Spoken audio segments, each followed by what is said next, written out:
Hello दोस्तों, welcome to full on study. आज हम पढ़ेंगे I know why the caged bird sings. Short में यह पोयम को केज्ड बर्ड भी कहा जाता है। यह पोयम को लिखा गया है माया एंगलू के द्वारा। माया एंगलू एक ब्लैक अमेरिकन पोएट थी। ब्लैक इसलिए बोल रहा हूँ क्योंकि ब्लैक लोगों के साथ अमेरिका में बहुत ज़्यादा डिस्क्रिमिनेशन होता था, भेदभाव होता था। तो माया एंगल्यू को जो डिस्क्रिमिनेशन फेस करना पड़ा था अमेरिका में, उस स्ट्रगल के बारे में अपने इस पोयम में बताया है। माया एंगल्यू 16 साल की उम्र में माँ बन गई थी। सिर्फ 16 साल की उम्र में इतने कंधों पर इतनी बड़ी जिम्मेदारी आ गई थी। यह एक पिंजरे में कैद चिड़िया की तरह हो गई थी। इनकी आज़ादी छिन गई थी। इस पोयम में दो चिड़िया होती है। एक चिड़िया आज़ाद है। आज़ाद चिड़िया कहीं भी घूम सकती है, कहीं पर भी जा सकती है, जो चाहे वो कर सकती है। और आज़ाद चिड़िया को कहा गया है वाइट अमेरिकन। और एक चिड़िया पिंजरे में कैद है। पिंजरे में कैद कहीं भी जा नहीं सकती। पिंजरे वाली चिड़िया को कहा गया है ब्लैक अमेरिकन्स। तो यहाँ पर बताना चाह रही है कि वाइट अमेरिकन जो बहुत अच्छी लाइफ गुजारते हैं, लेकिन जो ब्लैक अमेरिकन है उनको बहुत ज़्यादा चैलेंज फेस करने होते हैं।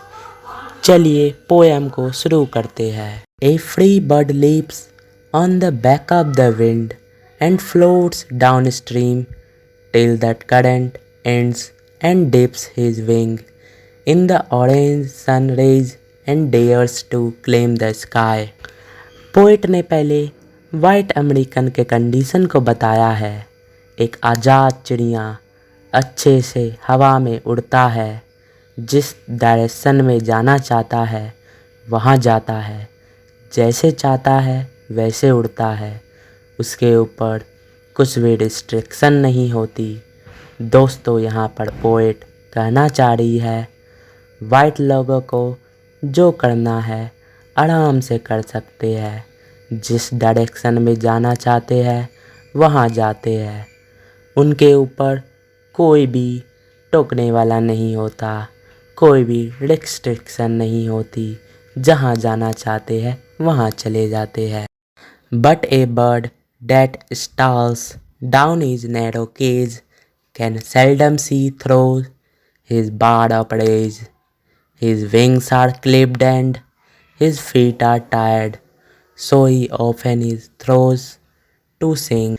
लेकिन एक पक्षी ऐसी भी होती है जो चुपचाप छोटे से पिंजरे में घूमती रहती है और बस पिंजरे में उलझे रहती है।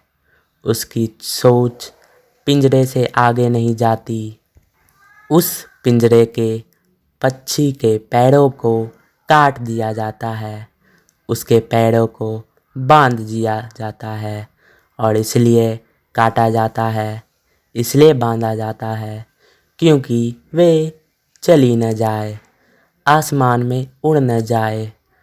तो पक्षी के पास एक ऑप्शन होता है और वो ऑप्शन होता है बोलने का। बोलने के सिवाय और कुछ नहीं कर सकता, इसलिए पिंजरे में बैठे बैठे चिल्लाते रहता है, बोलते रहता है। The caged bird sings with fearful thrill of things unknown, but longed for still, and his tune is heard on the distant hill, for the caged bird sings of freedom.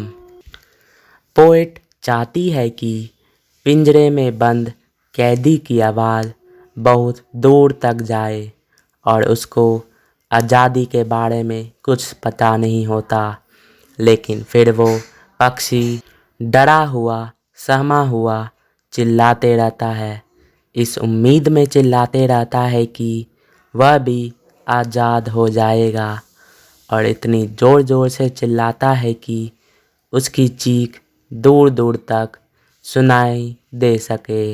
इस उम्मीद में चीखता है कि एक दिन वो भी आज़ाद हो जाएगा। The free bird thinks of another breeze, and the trade winds soft through the sign tree, and the fat worms waiting on a down bright lawn, and he names the sky his own। यहाँ पर बात हो रही है free bird की, यानी आज़ाद पक्षी की। आज़ाद पक्षी कहीं हवा का वेट कर रहा है उड़ने के लिए। देखिए, हवा अपनी डायरेक्शन बदलते रहती है, कभी किसी डायरेक्शन में चलती है तो कभी किसी और डायरेक्शन में चलती है। पोएट कह रही है फ्री बर्ड को कोई भी उलझन नहीं होती है और दूसरी हवा का इंजॉय के बारे में सोच रही होती है।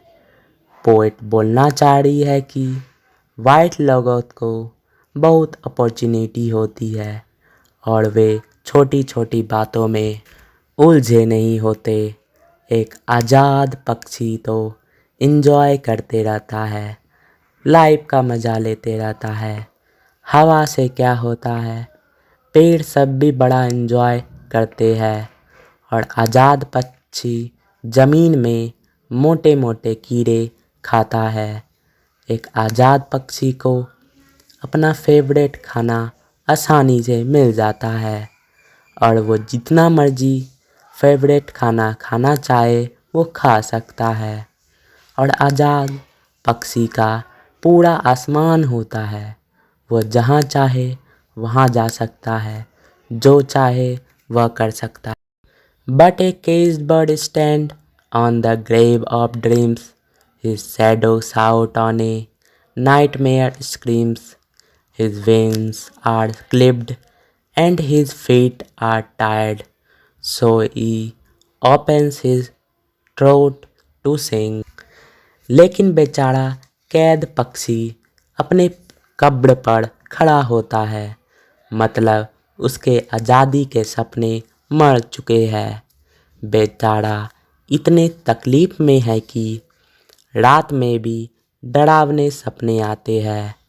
सपनों में भी वो टेंशन में रहता है और चिल्लाता रहता है।